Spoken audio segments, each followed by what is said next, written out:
of what, well, I got the master's degree. I went back, got the master's degree, just did some amazing, amazing things. I wrote my first book, in 2016, 2017.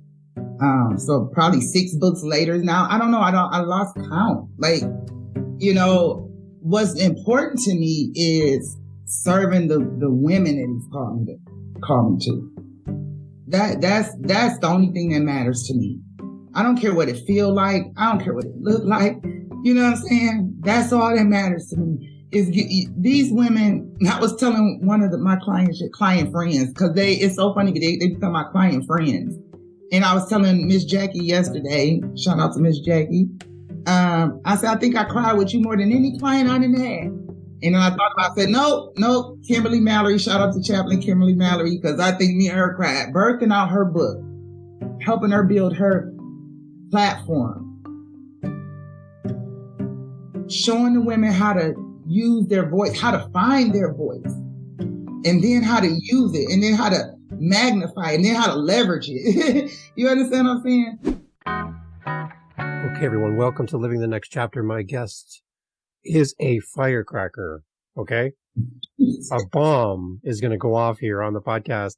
I have to warn you off the beginning of this podcast, you need to be sitting down for this, because you might jump up and down and start waving your arms. It might happen. And you're going to hear a story today about a passionate person with a very powerful story who is taking her message and helping many people. And I'm completely honored and proud to have my guest with me today. Reverend Rita is with me today, and we're going to be talking about publishing. We're going to talk about writing a book and sharing your story. And you're in for a good one. Welcome to the podcast. Thank you. Thank you so much. I am so glad to be here. I'm so glad to be here. I wouldn't rather be anywhere than right here, right now, doing what we are doing. All right. Because we're talking story. We're talking about helping people. We're talking about sharing a message. And that's what I love is when we chatted earlier, you said something to me at one point in your life. You were just over broke. And I'm like, I can't get it out of my head that there was a point in your life where that's where you were at. And I can't stop thinking about that. Okay? I know there's lots to talk about today, but can we start with just over broke? Because it stuck to me like glue. So thank you. Really? Yes. Wow. Yeah. Well, just over broke, I guess it's just a phrase, right? Had you not heard the phrase before? No, not in this context. Really? Not this way. Yeah. You've heard the phrase before? I have, but it didn't stick with me the way it did when I spoke to you, and it must be you. I don't know. Oh yeah. Well, like 75% of Americans, come on now, the number one, financial stress, I think is like the number one stress, killer of Americans is financial stress. And so just over broke is when you in that paycheck to paycheck situation, right? Living paycheck to paycheck is what we call just over broke. If you miss your very next paycheck or two, then, it causes great stress because you got shut off notices. You got, car could possibly be repossessed. We talking about just missing 1 or 2 paychecks. Yeah. So that's the just over broke situation. And I was in that situation. Dave had worked 26 years, right? 26 years, good jobs. And just still over the just over broke situation. And, and it's funny that you brought that up because I was talking about this earlier in a class that I was in earlier, is that we need money every day, right? And being in a situation where, and I was talking to some aspiring entrepreneurs, but being in a situation where you're only getting paid, where you get paid every 2 weeks, right, already sets you up for failure. Yeah. Like it already sets you up. Like, come on now, like that every 2 weeks is really sets you up for failure, because the truth of the matter is that we need money every day. Every day you go outside, you need it. So to set yourself up on a 2-way to be paid every 2 weeks is, you've already in a deficit by the time the money come in, right? So that's the just over broke situation. And I was there. I was there on July 18, 2011. I was, leaving away, long story short, well, let me tell the story. We got time, right? Yeah. 8 o'clock, and I can make it short, but 8 o'clock in the morning, I was driving to my good government job, and that's what I called it, a good government job. And I was driving to my good government job, and I began to hear the voice of the Lord. And I wasn't born and raised in church, right? And that's what's so ironic. I wasn't born and raised in church. I had a saved grandmother. She prayed for me. And, in about 2006, 2007, I started, hearing the voice of God. And in 2011, I was on my way to work. And he said, when you get to work today, he said, I want you to do all the work that's in your inbox. And I said, okay. Because one thing when I began to hear his voice, it was always yes. I didn't really have anybody to give me any, instructions and tell me what to do and chart my life for me. So I was just glad to have, some instruction. I was like, okay. I went to work. I did everything that was in my inbox. He said, when you leave work today, don't leave any work. Do everything that's in your inbox. And I said, okay. Lunchtime came and I heard the voice of God speak to me again. He said, everything that you want, that you need your personal belongings. He said, I want you to take them and I want you to put them in the trunk of your car. I said, oh, okay. I wasn't thinking, I didn't have any idea that I would be. And I said, okay. And I did that. I put it in the trunk of my car, and God showed me years later how obedient I was. And so I said, okay. And I went to lunch and I came back and I got off at 5 o'clock and I get in my car. And it's just amazing how I even got that car, because I was in a just over broke situation, bankruptcy on this day. I was in over $100,000 worth of debt. I was going through a divorce, had been divorced, was in a home that was being foreclosed on. I was looking for apartments, couldn't get approved for an apartment, but because my credit score was so low, right? I was paralyzed from the neck down in 2007. In that time I had had a few surgeries. Yeah, they cut my throat open a few times. Anyway, July 18, 2011, I am driving away from the good government job at 5 o'clock. And I hear God speak to me. He said, when you drive away from here today, daughter, he said, don't you ever drive back here again. He said, and I promise you, Rita, he said, if you take care of my business, he said, I will take care of all of your business. I never drove back to that job. I didn't call them and tell them I wasn't coming. I was sick. It was on a Monday. July 18, 2011 was on a Monday. Years later, I put that testimony in every one of my books. This being my first bestseller, I put it in the back of the book there. Yeah.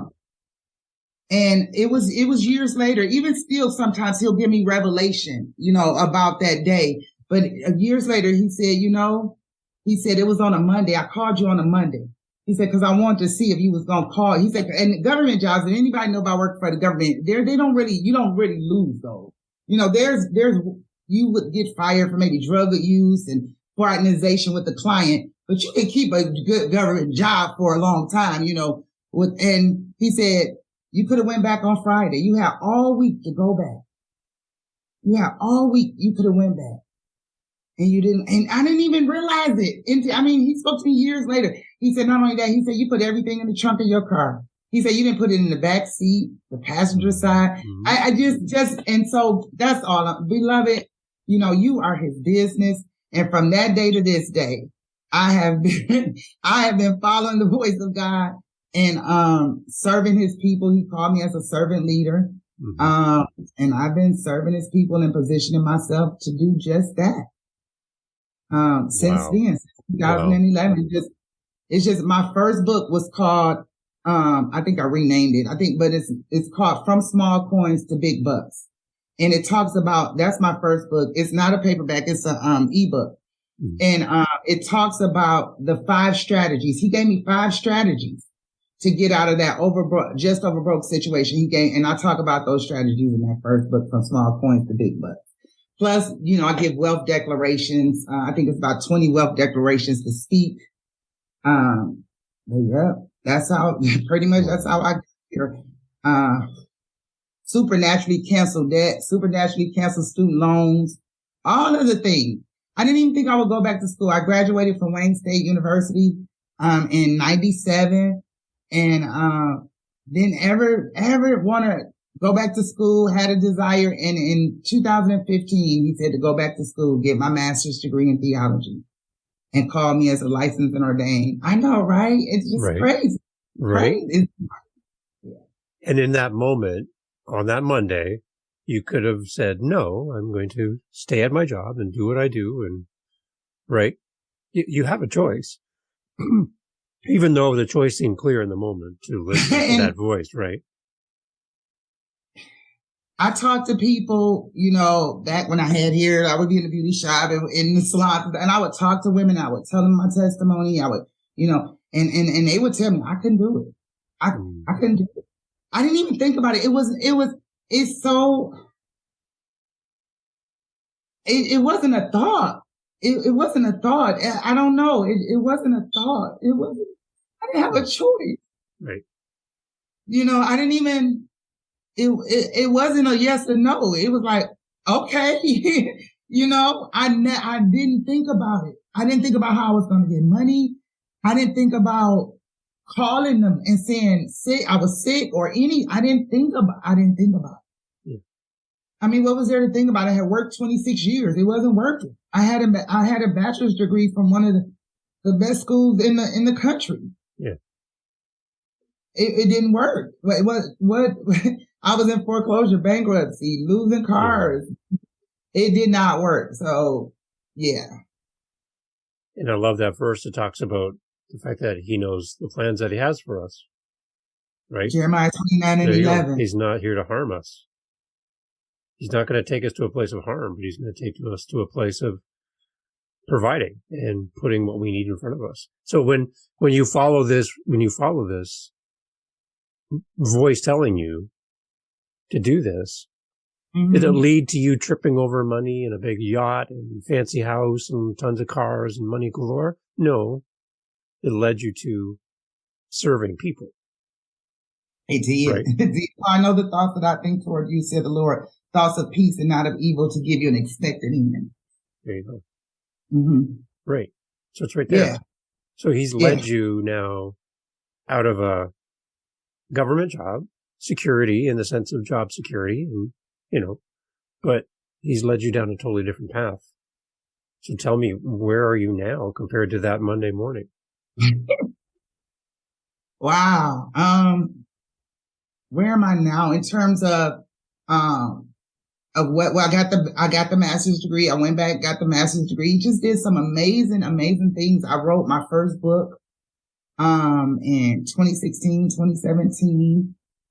So probably 6 books later now. I don't know. I lost count. Like, what's important to me is serving the women that he's called me to. That's the only thing that matters to me. I don't care what it feel like. I don't care what it look like. You know what I'm saying? That's all that matters to me. Is these women. I was telling one of my client friends, because it's so funny, they become my client friends. And I was telling Miss Jackie yesterday, shout out to Miss Jackie. I said, I think I cried with you more than any client I done had. And then I said, nope, Kimberly Mallory, shout out to Chaplain Kimberly Mallory, because I think me and her cried, birthing out her book, helping her build her platform, showing the women how to use their voice, how to find their voice, and then how to use it, and then how to magnify it, and then how to leverage it. You understand what I'm saying?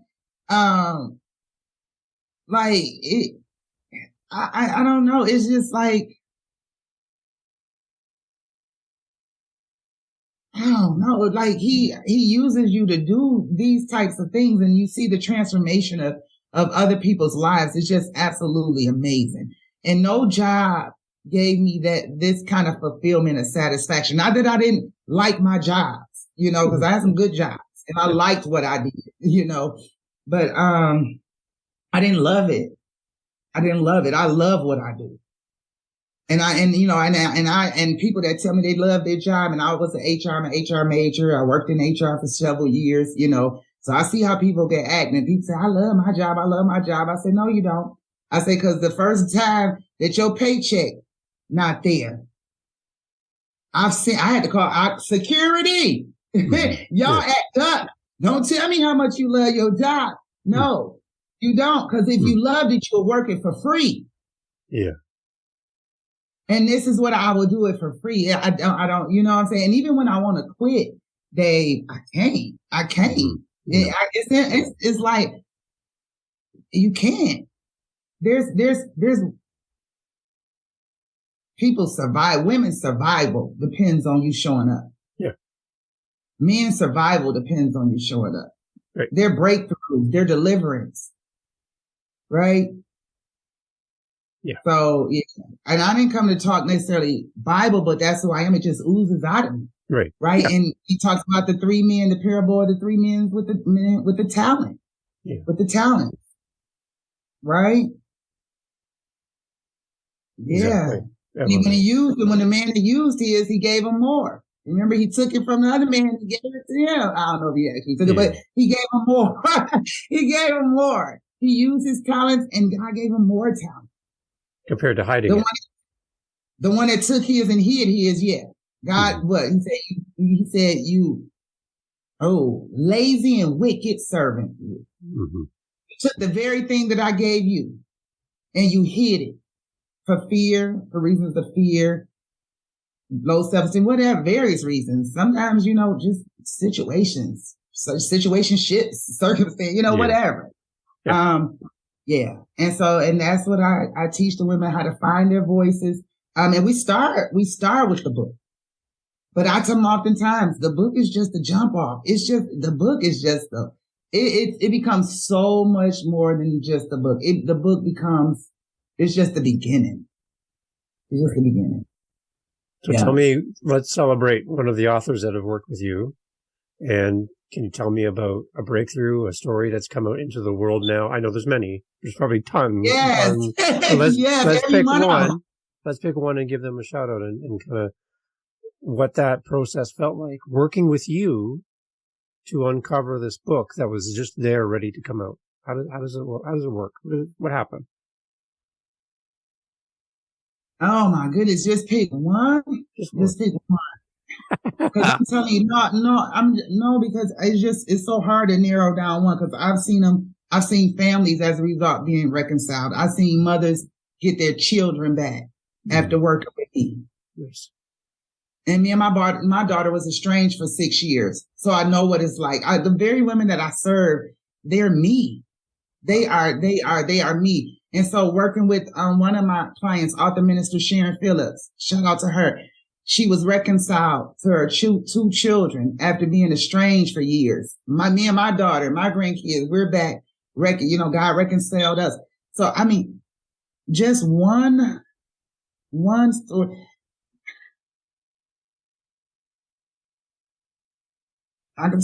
There's a couple books they're turning into movies. Two clients, the books are turning into movies. I mean, there's Kimberly Mallory. I think Kimberly Mallory stands out the most, probably because of the way that we labor, the way that I labored. I'm a spiritual midwife, in the body. I'm out here in these internet streets. We call it an author, speaker, coach. Mm-hmm. But I'm a spiritual midwife, and the labor with her, it was intense. And not only that, it brought us together, and we're still doing work. And when I say that, she was a speaker at my live event. The impact of your story is a live event that I'm going to be taking around touring. And so she's one of the speakers. So and then she's on TV. She's the journalist. She's anchor, a journalist on my favorite childhood TV station, Channel 20 here in Detroit, WNYD. That's my favorite. I grew up watching that. So for me to be on, and all of my authors. So, when she got that position, she turned to me in the inbox. Reverend Rita, I'm bringing you along. Get it together. You coming, where your authors at? And so all of our authors, after they worked with me, they had the honor to be on local TV. Wow. And there was no further investment required. It was just working with me. So Kimberly Mallory taking her book, and she became, her book is called, There's No Scream. There's no scream in my voice. I got to get it, but I have it. There's no sound in my scream. That's the name of her book. And she became addicted to crack cocaine. I can't remember the years, but in her 40s, late 30s, early 40s, for 17 years. Left for dead, gang rape, left in an alley, woke up in the hospital, local hospital with a Jane Doe tag on her, wrist. They didn't know. So her story is just, wow. And as we were doing, and as we were writing the book, what happens to a lot of our authors, you start having, we teach them mindset and emotional intelligence because it becomes, it can be very emotional, as they begin to write their stories. And then the families, oftentimes, a lot of our authors begin to have issues inside of him. What you gonna say in the book? Don't be telling all our business. You gonna use my name? What you saying? They go through a lot, and those that have been victims of childhood sexual abuse, by their father and or by their uncles, and now they writing a book telling it. The families are not real happy about it, but we get through it. We burn, labor is painful. It's bloody sometimes. Yeah. But we get through it, and they're the better for it. It's amazing. So again, let's go back to that government job for a moment. Was there any doubt at all in that process when you drove away that Monday with all your stuff in the trunk of your car? Was there an ounce of doubt, or was it a complete, I know where I'm going? No ounce of doubt. Never, no doubt. I don't use certain words in my vocabulary. I learned over the years, I don't use certain words in my vocabulary because I don't do them. I don't worry. Like I'm not broke. So I don't use the word broke. I don't, no doubt at all. And I didn't, when I think about it today, in that day,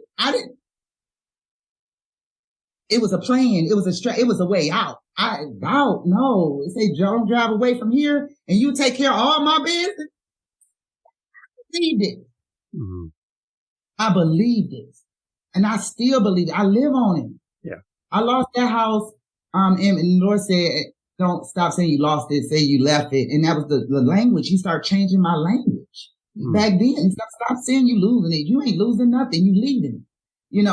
But this house, leaving that house, and I bought this house I'm in now for $4,000 cash. It's a mini mansion. Like a little mini mansion. No, there was no doubt. No regret. Nice. Because I think a lot of people struggle with doubt and they don't know how to get out of it. Right? Like I said, when I talk to women and I tell my story after, soon after I come out of it, and I was just telling them they was like, oh, I couldn't have did that. Oh my God. And I didn't realize then. That's when I started realizing that, oh, I did have a choice. Like I didn't realize until I would tell it to other people and they'd be like, girl, I could have never did that. And I'm like, oh, cause I never thought. I didn't. Amazing. I didn't think I would get money. I didn't think of it. There was no doubt, nothing. I said to the Lord, this is what I said on the freeway. Once I got in the freeway, because he spoke that to me, I was leaving the job, getting in my car, driving out of the parking lot. And I remember on the freeway saying, because remember I told you my credit score was so bad I couldn't get approved for an apartment. And I just remember saying, going up the Southfield Freeway, M39, I remember saying, okay, God, you said it, so I'm trusting you. I ain't got too many more $80 application fees. So you said it, and I'm trusting you to get me approved. I remember saying that because I had gotten denied for $80 application fees, $40 application fees. I was just over broke. Okay. Mm-hmm. I didn't have too many more application fees. The apartment that I ended up getting into was in a suburb. Plush. You talking about, I said, I want a swimming pool. I had 2 swimming pools. I had a carport. I had 24-hour concierge, a fitness center, maintenance. And look, and they paid me to move into it. They gave me $1,200 to move into it. Like a first floor penthouse, 2 swimming pools. I promise you, I was there 1 year to the date, and that's a whole nother, that could be a whole nother, and it's telling you how God in that apartment, the amazing work that he did in that apartment. Mind you, the rent was $785 a month in that apartment. This is 2011. I left the good government job. Never was late with the rents. Not rent one time, not one time. Mm-hmm. I'm just saying it. So yeah. I love it. Let's talk about your book more. I want to know and want to tell people and send people your way. Tell me about the book. Who is it for? Why is it in this world? Tell me. I need to know. Man, 30 Days to Increase Faith. It's built out the foundation scripture is Hebrews 11:6, I believe. Now faith is the substance of things. No, it's not. That's Hebrews 11:11. Hold on, y'all. It's built on Hebrews 11:6.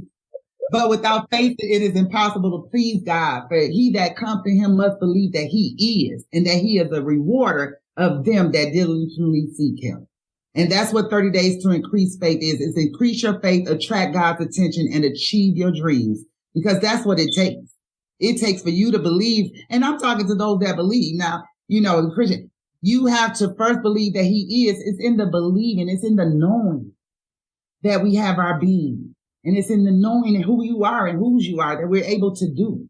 And that's why that diligently seeking it, that talks about the participation. Oh my goodness. It talks about diligently seek him, talks about your participation in the process. And he's a rewarder of them that diligently seek him.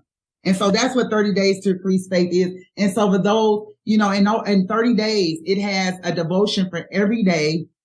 Day 1, day 2, and this amazing. And I published this in 2018, I think 2017, 2018. But when I look back how God had given it to me, Dave, the 30-day devotion, in each devotion, it starts with the devotion. It takes about 2 minutes to read. And then there's a section on what to do. And then there's some prayer points and they end in the name of Jesus. So if you don't even know the words of prayer, I've ended it with prayer. Right. But when he put those devotions together, after I published it and I had the print copy in hand, I looked at the table of contents and I was floored. I just be in awe. I just be in awe of God. I just be in awe of God. And I look at the table of contents and I was like, wow, it was not thought. It was not, I didn't forethink it. Yeah. You gave it to me like this. It went in like this. And when you read the table of contents, it's just amazing how this faith works. Is day 1. The difference is clear. Keeping the faith sure. It could have been you going through the storm, looking beyond the storms. Have you compromised your faith? Not a time for discouragement. Give even when it is difficult to. Contend earnestly for your faith. Stop worrying. Weep not. I am here. I mean, and in the way it reads, it just flows. And so it's for, let me say that it's been instrumental in saving young Black men, African American men, bringing them into the salvation of Christ. I had I believe it was the first testimonial that I got. At least it's the first one that I remember because it was 27-year-old Black man came to me. He was a skeptical of Christ. He read the book. He came back to me. He gave his life to Christ, converted. My God, I have 5 godchildren. I have 4 godsons and goddaughter. My godson's mother, my 3rd godson and his mother gave their life to Christ after I published this book.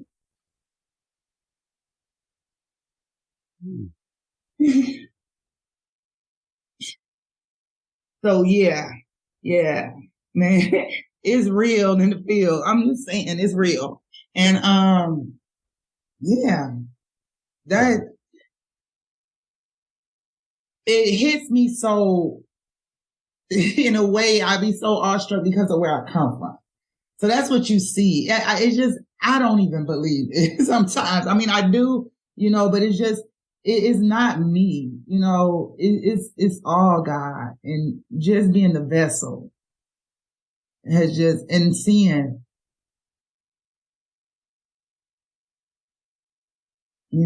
just seeing the women and the men. Mm-hmm. Obedience is better than sacrifice. That I know. That I live. Yeah. And it's the power of our testimony, our story, right?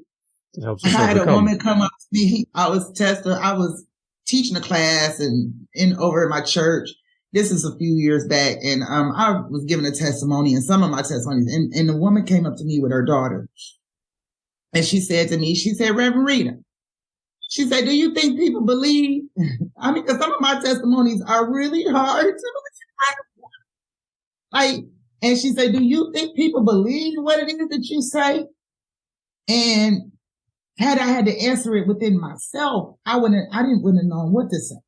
But the Spirit spoke through me. I had just come out the poop. So, you know, I'm still in the Spirit. And the Spirit said, there's always a living witness. And God told me that. He said, baby, to every testimony, we overcome by the blood of the Lamb and by the words of their testimony. And for every testimony that I have, God said there is a living witness. And that's what I told him. And there he is. Still a living, every testimony I have, there's still a living witness to it. I love That's the beauty of God. Yeah. Okay, so the women that are listening to you, Reverend Rita, right now, they would love to work with you. They would love to learn from you and be a part of your group of amazing women. They're listening to us right now. And what I would like to do is I'm going to back away and I want you to talk to them directly. This is one of your coaching classes now. Okay. I'm in the audience and I would love for you to talk to them directly. These women that are coming and listening, they have a story that's going to change lives. They don't know where to start. They don't know what to do. They're here, brand new. First time seeing you, hearing you. What do you say to them? Well, first, I would say get into my community, my amazing Facebook community. I have a group of, like I said, aspiring Christian authors. There's probably 1,500 aspiring Christian authors, close to 1,500 inside my container. Is the Christian Authors Classroom. Write and publish your book, and they can find it at www.aspiringchristianauthors.com. That's going to take them right to join my community. That's where I would say first. And I can nurture them through the process. Get ready. And not to sound like Bishop T.D. Jakes, but it just dropped in my spirit. Get ready. Get ready.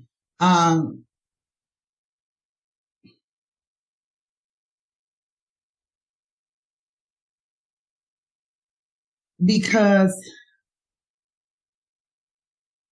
there is a message, there's a transformational message, right, of all the trauma that you've experienced. And once you come out of that, right, it's your responsibility, right? Because inside your book, inside your story lies some woman's survival, her breakthrough, her deliverance, her way out. You understand what I'm saying? Right. It's inside your story. I mean, like, there is still women, there's still men in what you've already been able to come out of. And so when I say get ready, what I mean by that is overcome your fear, your false evidence appearing real. Overcome your anxiety, your low self-esteem, whatever you got going on, whatever issue, right? And understand that there is something powerful on the other side of that fear, on the other side of second. I mean, and you have to begin to show up. And I was saying this earlier, authentically. The more I show up, and I was guilty of it. I had what they call the imposter syndrome. You know, we talked a little bit about that. And when I got out here first in these internet streets, I saw myself. Sometimes I would see myself sound like somebody else. You know, I was up under Bishop T.D. Jakes. I was up under the draw, and I've had 2 amazing prophetic mentors, you know, and when I came out, I found myself sounding like them, even moving like them. Right. But don't let that stop you. Because you will find your own voice. You will find your own, what we call swag, vibe, and it comes, but you gotta trust it. When it peeks in, cause it's there. It'll come out in the word. You will let it loose, but we'll hold it back, and one of the reasons I did is because I I just honestly transparent. I didn't feel good enough. I felt where I came from. I felt being hood. I couldn't, I'm this Christian minister and leader, right? But I'm just as hood as I want to be, and for many years I was torn, between, short, but it's because of the pedestal that people have put me on. Right. I'm human. Yeah. Even though I'm called as a Christian, I'm human. I'm having the same human experience. Even more so, I believe we do. Because we're aware of the spiritual warfare that's going on. We're aware of a lot of things that, just average, I think, lay persons, may not necessarily be aware of. And I think so, but you have to overcome the fear, the anxiety, the lack of confidence and all of the things and show up as authentically you, because the more what I learned and what I saw, the more that I showed up as authentically me. And I'm talking about unapologetically. There was a time I went from imposter syndrome to showing up, as myself, but then apologizing for it. I'm so sorry because I didn't mean to be that bold. No, I'm not. No, I don't apologize for it anymore, because those that are connected to me, those that are in my coaching containers, those that sign up for my classes, my programs, my courses, my webinars, they need it. They need me to be, you understand what I'm saying? Bold and tenacious and radical. And I stopped apologizing for it. I'm not mean. But you have, sometimes people have a way of making you feel, no, I'm not. I'm just as nice. In fact, I'm too nice. I've been told. Anyway, so you have to show up authentically you. And I noticed that the more that I show up as my authentic self, just as hood as I want to be, the more that it resonates with the women that I'm called to. The more I got so many inbox. The last few weeks, I have been just showing up as myself. And the more I show up, the more inboxes I get from women say, oh my God, your live blessed me today. Wow, you were so real and transparent. One thing I love about Reverend Rita, she keep it 100, and those people, they resonate with me. They resonate and they come in and I call them in. And I do that by showing up, being my authentic self. And I encourage every woman, because there's 7 billion people on the planet the last time I checked. There's 7 billion people. If you called to a small fraction of those people, you're not called to everybody, but you are called to somebody. And If it's just a small fraction of 7 billion people, that's a lot of people. They're looking for you. There's a woman in what you've been able to come out of. It's you have a responsibility to reach back. We leave nobody behind. I don't leave no sister behind. We reach back. You know what I'm saying? We pull them in. That's if they want to. Now they got to work, but we reach back. So we leave nobody behind. Wow. And for the author looking for community, what's it like to do life with the women in your group? Amazing. These women, yeah. Just a fraction of them. Absolutely amazing. Amazing, because you see them going.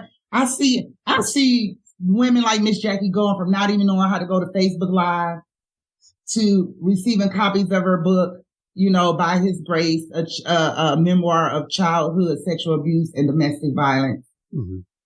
I see her showing up now as an empowerment coach. She's doing podcasting, and she's used Coach Q, using the strategy that I gave her. She just booked out her whole podcast for the year. Like, these women they're doing some amazing, absolutely amazing things. Kimberly Mallory, some of my clients are up for some awards in Atlanta this weekend, so I'm flying out. Kimberly Mallory is up for Author of the Year Award by I Am Her International Awards out of Atlanta, Georgia. She's up for TV Personality of the Year for Channel 20 Detroit, WNYD, baby. Evangelist Rhonda Williams, one of my clients, she is up for Woman on the Rise Award 2023. And Dr. Phyllis Pelzer is up for the Caregiver of the Award for 2023. And I'm going to be in Atlanta, Georgia, supporting my client friends. Wow. I love that you say client friends. That's one of my favorite things I've heard you say today is These are not just Yeah. people who pay to have time with you. They're your friends. Right? They ain't on my wall. Family. Look, they're not on my wall because they paid the invoice. I promise you, it's not because they paid the invoice. They're with me. I carry them with me. I carry Dr. Salathia Hollis with me. I watch her go from her book to her podcast, Empowerment Essentials, making a difference out here. It's just been amazing. Just so many success stories. The community is, I got big energy. I don't know if you get, I don't know. I'm like, but I got big energy because I got big dreams. Yeah. And that's what my community is like. We got big energy because we're seasoned. We up in there, Kimberly Mallory, they're in their 60s, but they still got big energy because we still have big dreams. Yeah. You said Jackie Williams, right? Jacqueline Williams. I had her on my podcast this week. Did you? The sweetheart. She did tell me that. I didn't put what the a two to sweetheart. My client, amazing. Miss Jackie. Oh, she's amazing. She was a totally different person than when I met her in October. There you go. Totally different person than when I met her in October. I hooked her up with your link. After I talked, we scheduled the podcast. Here, y'all, because whatever I know, they know. Thank you for that. What a story. Yeah. What a story. She's amazing. I pass on the resources. I pass, and I don't keep it to myself. I pass it on. Them are my client friends. Yeah. So her episode's coming out just before this one. I told Miss Jackie about this podcast. She didn't tell me. I love it. Yeah, her episode's coming out just before yours. So what a great marriage. And the fact that you brought her name up, I'm like, wow, that's amazing. Wonderful. And she's not the same woman I met in October. She mentioned me. I think she did say she shouts me out all the time. So I don't know. She's been doing a lot of stuff. It's amazing. Okay, so Reverend Rita, thank you for making time. I know we could spend the next week on this podcast talking about all the great things that God's done and where He's taking you. What do you see coming in the future for yourself? Do you have a thing? Do you see something coming over the next horizon for you? What you mean in business, personal? Yeah, for you as a person. What's next? What's coming? Something's got to be on your heart. What's all of it. What's important to me is that I finally act like I deserve what it is I desire. My whole mindset to change, and all of it's possible. What's coming in? What am I, bringing in now? My Sunday dinner love. Let me tell you, this is something I've been wanting to do for a few years now. I want to have Sunday dinner. And you gotta know me to know why it's important to me. I don't care if people want to come. I want to Sunday dinner. I want to call it Sunday dinner love, where people come, my friends come in, and I don't have a lot, but client friends that are local come in, and we eat, on Sunday. And I've been wanting to do this for years and years. And it didn't work. I tried it a couple times and nobody showed up, in 2021, I think I did. And nobody showed up. And, then I did one time, and then it was, and God told me, last year, He said to me, you've been trying to sit the wrong people at the table. And that's why I wasn't working. And I said, oh, okay. And I said, okay. And I just released it. And on last week, I believe I was in my bedroom, and the Lord told me, He gave me the dates. He said, and you start your Sunday dinner love. And so that's starting in April, every Sunday at my house, for at least the spring and summer. And that's huge for me. I mean, it may sound like a small thing to somebody, I know, but it's huge for me. That's big. I wouldn't be speaking on it if it wasn't huge. I mean, it means everything to me. Everything. And God knew that's been my desire. And so He said, starting April 9th, it kicks off April 9th, which is Easter. And then every Sunday, and I call my daughter, tell my grandkids, every Sunday, dinner 4:00, I won't say 3:00 because I'm an early bird and I be in the bed. but 4 o'clock.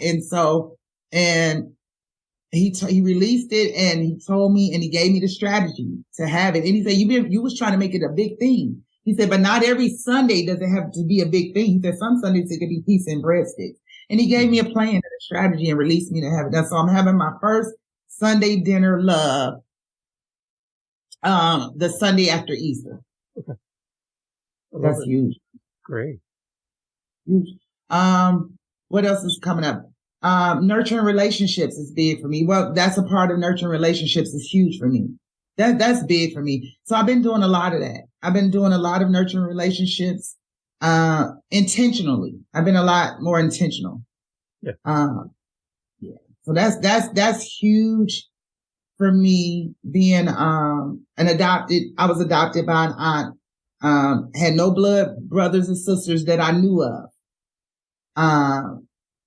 And February 26, 2011, I found out I had a brother.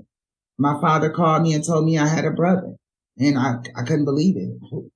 I got a sibling. I never thought that I would ever have nieces or nephews. I mean, I got them. We call them, I play aunties, I play nieces, I play nephews, but something about the blood. Oh my God. Mm-hmm. Don't get something about the blood. Okay. Mm-hmm. It's just something about the blood. Okay. And I didn't have any, and I would never have any. My whole life, I went through believing that I would never really be anybody's aunt. Yeah. My brother found me, looked for me. Not only that, because I was adopted, I felt like I was unwanted. I suffered a 17-year identity crisis because my name changed. 17-year identity crisis. And I had a brother, February 26, 2011. These dates, he found me, called me, looked for me. Not only did I have a brother, but he looked for me for 8 years. We went to the same elementary school, same middle school, same high school. We grew up about 8 blocks from each other. We played with the same kids. He got killed September. I met him February 26, 2011. He got killed. He was born September 21st, 1974.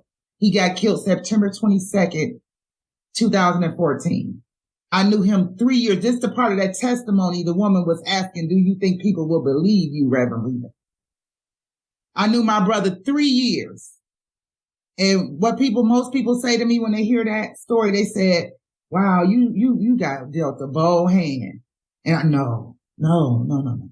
Let me tell you something. Had the enemy had his way, I would have lived and died not knowing that I had a brother, because he was a whole gangster, okay? In the penitentiary when he was 16, he was a good man, though. He was a good father. He was a good man. You know, he was a great brother. He was a great brother. And I told him, no, had the enemy had his way, he would have lived and died, and I would have never known him. Yeah. But God. But I would have never known. I got real nieces and nephews. Shout out to DJ, Daniel, Caleb. For real. I got blood. And that matters, man. That's so important. Like, I know y'all think I'm a big crybaby, but when I talk about this stuff, it's just absolutely amazing. You know, an only child by my mom who gave me up when I was 18 months old. So yeah. And I love my sisters, but they my cousins. They my first cousins, but we were, and that's just a whole nother podcast. Cause my sister cousin was born June 18, 1970, and I was born June 19, 1970. 2 sisters pregnant at the same time, had their babies one day apart. We grew up like twins, but she's actually my first cousin. Yeah. So blood, knowing that I had biologically and a whole brother was that was just a miracle. Nobody but God. So that's it. And I know I don't have no, I'm good. Like I tell them all the time, nope, I was not dealt a bold hand. I'm telling you, God has been good to me. I am good. Your story, there is a transformational message out of all the trauma that you have gone through. Whatever the enemy has tried to take you under. I was telling, and I'm gonna get off of here. I was telling the women yesterday, I said, we can walk on water. We do walk on water. We do it every day. We walk on water. We walk on top of it. The very thing that the enemy tried to use to take us under. Come on now, you walking on top of it every day. You walk on water. I went to South Carolina, and I say that because I went to South Carolina years ago, Hilton Head. And I was at the beach, at the ocean, and I tried to, because I believe God so much, Dave. I believe I could have walked on the water.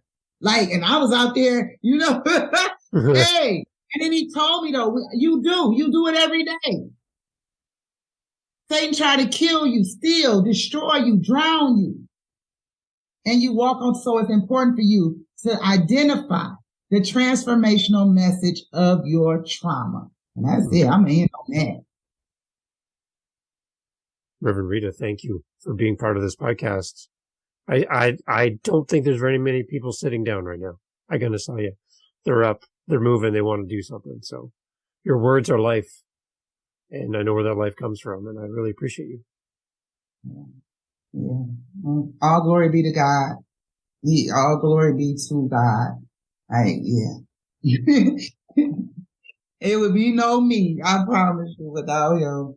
So I'm sold out, completely sold out. So what it is that he's called me to do, and that's to serve his people. Keep going. From July 18th to 2011 to this very day, I have positioned myself, being human, being hood as I want to be, and all of the things, position myself to be a servant leader. And it shows, and your heart shows. And thank you for being part of the podcast. You're welcome. Thank you, Dave. Awesome.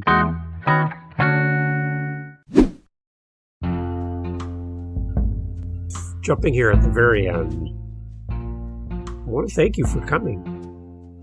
We have listeners around the world, and I got to tell you, as a podcaster, it is so great to hear back from the people who listen to the show. Now, you are still here. The podcast's over. We're sweeping up and putting the chairs away. You're still here. So, hi. I would love to talk to you. No, I really, really would. I would love to hear your voice. I would love to hear from you through email. You can do all that at livingthenextchapter.com. I say it fast because I love it. Living the Next Chapter. It's the name of the podcast. .com. How's that for easy? Right? Right. So come on over there and let's have a conversation. You can set up time in my calendar. You can, air quote here, book. Book time in my calendar. Book next chapter.